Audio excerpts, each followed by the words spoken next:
Saudi अरब और मुत्तहिदा अरब इमारात समेत कई ममालिक में आज ईद उल फितर, मक्का मुकरमा और मदीना मुनव्वरा में नमाज ईद के बाद बड़े इज्तिमात।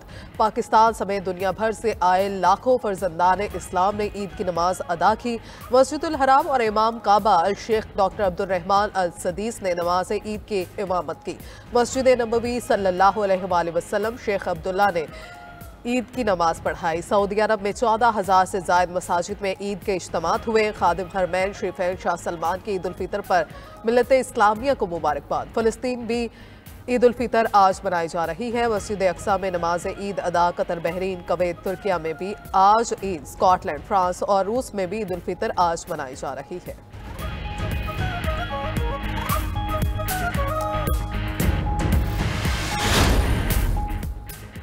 वज़ीर-ए-आज़म शहबाज शरीफ की कतर, मिस्र, ओमान और ताजिक क़यादत को फ़ौन ईद की मुबारकबाद पेश की। अमीर कतर शेख तमीम बिन हमद अल सानी से गुफ्तगू में दो तरफा करीबी और दरीना बरादराना ताल्लुकात पर इत्मीनान का इजहार। अमीर कतर ने बताया कि आला सतह का कतरी वफ्द ईद के फौरी बाद पाकिस्तान का दौरा करेगा। पाकिस्तान में सरमायाकारी और निजी शोबे में ताउन को फरोग दिया जाएगा। वज़ीर-ए-आज़म शहबाज शरीफ का ओमान के सुल्तान हैशम बिन तारिक से भी टेलीफोनिक राबिता। ईद उल फितर की मुबारकबाद दी। ताजिक सदर इमाम अली रहबाल से गुफ्तगू में बाहमी दिलचस्पी के अमूर पर गुफ्तगू। कहा, दो शंबे में ग्लेशियर्स की हिफाजत कॉन्फ्रेंस में शिरकत के मुंतज़िर है। मिस्री सदर से गुफ्तगू में वज़ीर-ए-आज़म ने अपने दौरा काहिरा का जिक्र किया। वज़ीर-ए-आज़म ने दोस्ताना ताल्लुकात को मज़ीद मजबूत बनाने की ख्वाहिश का इयादा किया। अमेरिका और बरतानिया में इस बार भी दो ईदें। कुछ मुसलमान आज, कुछ कल ईद मनाएंगे। ईरान, इंडोनेशिया, मलेशिया समेत कई ममालिक में कल ईद मनाने का ऐलान। ओमान, बांग्लादेश, भारत और ऑस्ट्रेलिया में भी ईद कल मनाई जाएगी। भारतीय रियासत उत्तर प्रदेश में नमाज ईद सड़क पर अदा करने पर पाबंदी लगाने पर मोदी की बीजेपी हुकूमत को सख्त तनकीद का सामना।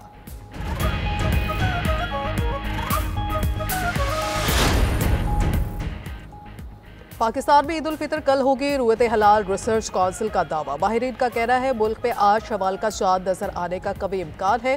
गरूबी आफ्ताब के वक्त चांद 27 घंटे का हो जाएगा। 18 घंटे का चांद भी आम आंख से नजर आ जाता है। स्पार्को ने भी ईद उल फितर का चांद आज नजर आने की पेशगोई कर दी। शवाल का चांद देखने के लिए मरकजी रुयत हलाल कमेटी का इजलास आज इस्लामाबाद में होगा। चांद की रुयत का हतमी ऐलान चेयरमैन मरकजी रुयत हलाल कमेटी मौलाना अब्दुल खबीर आजाद करेंगे।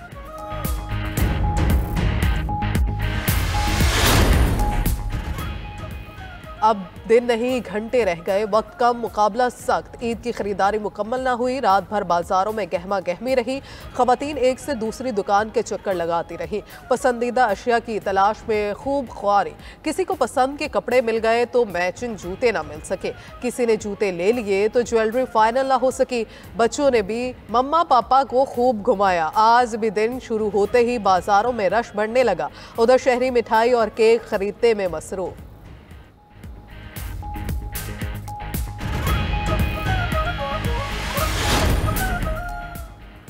कराची में ई शॉपिंग के लिए जाने वाले मियाँ बीवी ट्रैफिक गर्दी का शिकार। माई कलाची रोड पर तेज रफ्तार कार की मोटरसाइकिल को टक्कर। मियाँ बीवी की जिंदगियों के चिराग बुझ गए। 62 साल अब्दुल सत्तार और 50 साल आमिना के नामों से शनाख्त। हादसे में एक बच्ची जख्मी भी हुई। बच्ची जाँ बहक मियाँ बीवी की नवासी है। पुलिस के मुताबिक बच्ची की हालत तशवीशनाक है। कार के ड्राइवर हसाम को गिरफ्तार कर लिया गया।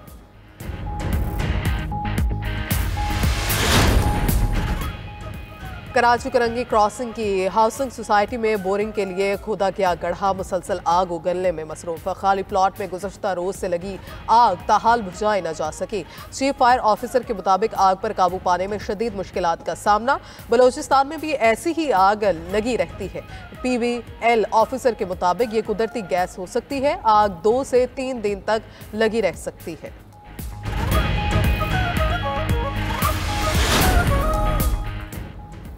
सिक्योरिटी फोर्सेस ने दहशतगर्दों पर जमीन तंग कर दी। कलात में ऑपरेशन के दौरान 6 ख्वारिज मारे गए। ISPR के मुताबिक हलाक दहशतगर्द कानून नाफिज करने वाले इदारों और बेगुनाह शहरियों के खिलाफ हालिया दहशतगर्दी की कार्रवाइयों में सरगर्म है। सदर मुमलिकत और वज़ीर-ए-आज़म शहबाज शरीफ का फोर्सेस को खराज तहसीन। आसिफ अली जरदारी ने पैगाम में कहा, पाकिस्तान में अमन दुश्मनों के लिए कोई जगह नहीं। शहबाज शरीफ ने कहा, पूरी कौम बहादुर जवानों के साथ खड़ी है।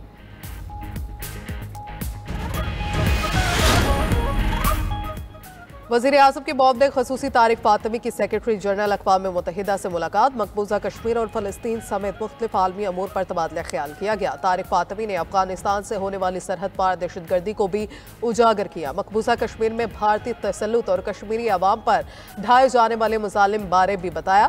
दौरान गुफ्तगू कहा कि भारतीय इक़दामात बैनुल-अक़वामी क़वानीन की सरी खिलाफ वर्जी है। तनाज़े को सलामती कौंसिल की करारदादों के मुताबिक हल होना चाहिए। आलमी बरादरी इसराइल को फ़लस्तीनी अवाम के खिलाफ दहशतगर्दी से रोके।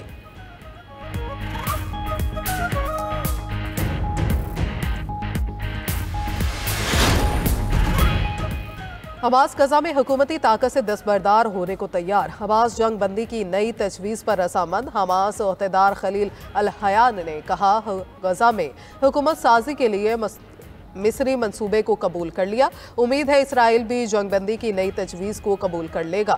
मज़ाहमती ग्रुप अपनी जिम्मेदारियों से दस्तबरदार नहीं होंगे। इसराइल को फ़लस्तीनियों के मुस्तकबिल को डिक्टेट करने की इजाज़त नहीं देंगे। दूसरी जानिब इसराइल की बर्बरियत ना रुकी। गजा में फ़ज़ाई हमलों में 24 फ़लस्तीनी शहीद। इसराइली नाकाबंदी से लाखों फ़लस्तीनियों को खुराक की किल्लत का सामना।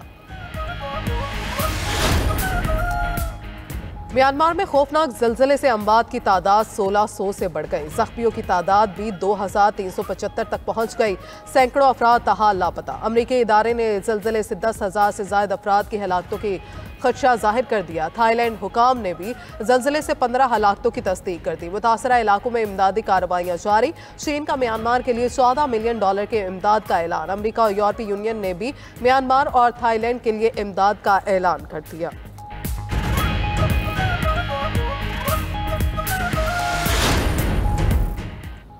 तालिबान ने अफगानिस्तान में ज़ेर हिरासत अमरीकी खातून को रिहा कर दिया। अमरीकी मीडिया के मुताबिक फैदिल हॉल कतरी सिफारत खाने पहुंच गई, जल्द अमरीका रवाना हो जाएंगी। तालिबान ने अमरीकी खातून को बगैर इजाज़त ड्रोन उड़ाने पर गिरफ्तार किया था। अमरीकी खातून ने डेल हॉल को अफगान हुकूमत ने फरवरी में गिरफ्तार किया था।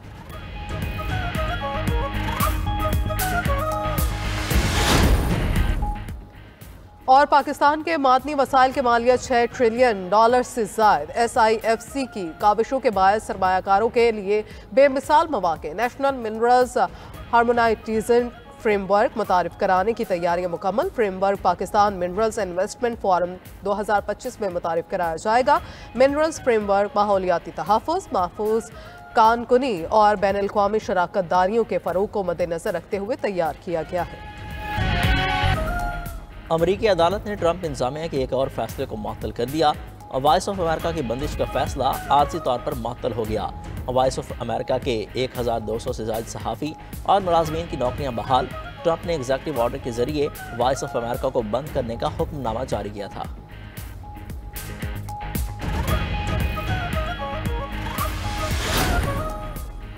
तुर्किया में मेयर इस्तंबुल की गिरफ्तारी के लिए एहतजाज का 12वां रोज। इस्तंबुल और अनकरा की सड़कों पर हजारों अफराद का एहतजाज। पुलिस से झड़पें। सदारती उम्मीदवार इमाम ओगलो की रिहाई का मुतालबा किया। अपोजिशन ने इमाम ओगलो के खिलाफ बदउनवानी के मुकदमात को सियासी करार दिया। दूसरी तरफ तुर्क सदर ने अपोजिशन को इंतशार फैलाने का जिम्मेदार ठहरा दिया। हुकूमत की तरफ से अदलिया पर किसी किस्म के असर रसूख की तरदीद। वर्ल्ड बैंक ने पाकिस्तान के लिए $30 करोड़ कर्ज की मंजूरी दे दी। कंट्री डायरेक्टर वर्ल्ड बैंक का कहना है कि कर्ज पंजाब क्लीन एयर प्रोग्राम के तहत फराहम किया जाएगा। रकम सुबह पंजाब में फ़ज़ाई आलूगी के खात्मे के लिए खर्च होगी। हवा के मेयार को बेहतर इंतजाम के लिए इक़दाम किए जाएंगे। कर्ज से सूबाई हुकूमत के स्मोक एक्शन प्लान को तक़वियत मिलेगी। पंजाब क्लीन एयर प्रोग्राम से स्मोक कम होगी। साफ़ हवा से सांस और दिल की बीमारियों में कमी आएगी।